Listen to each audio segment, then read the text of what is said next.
बादशाह जो साथ। वेलकम बैक नाज़रीन, बुलेटिन में अवांखे भली कार चऊं था।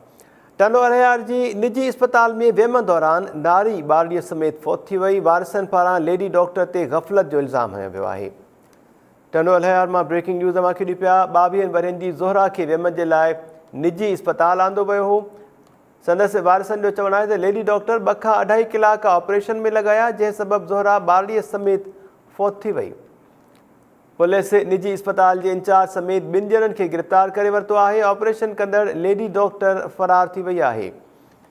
ख़बर अवां सां शेयर कयूं पिया। टंडो अलियार जी निजी अस्पताल में वेमन दौरान नारी ॿारड़ीअ समेत फौत थी वई।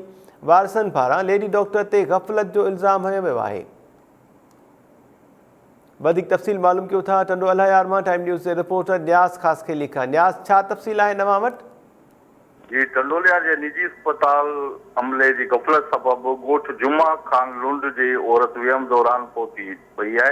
औरत के वारसनि जो चवणु आहे त असीं डिलीवरी लाइ 22 वरनि जी ज़ोहरा लुंड के वठी आयासीं। असां खां 16,000 ऑपरेशन जा घुरिया विया। 10,000 रुपया एडवांस भी जमा कराया विया। डॉक्टरियाणी 2 खां 2.5 कलाक ऑपरेशन ते लगाया। असांजी औरत जो असांखे लाश ॾिनो वियो। अस्पताल जी डॉक्टरियाणी ने असांजी औरत के ॿार समेत मारे छॾियो आहे। वारसनि जो चवणु आहे त ए सेक्शन पुलिस निजी अस्पताल पहुची वई। अस्पताल के इंचार्ज समेत 2 ॼणनि खे गिरफ़्तार किया वियो आहे, जॾहिं त ऑपरेशन कंदड़ डॉक्टरियाणी समेत ॿियो अमलो अस्पताल मां फरार थी वियो आहे। जी, न्याज़ ख़ास के लिए महिरबानी तफ़सील ॿुधाइण जे लाइ।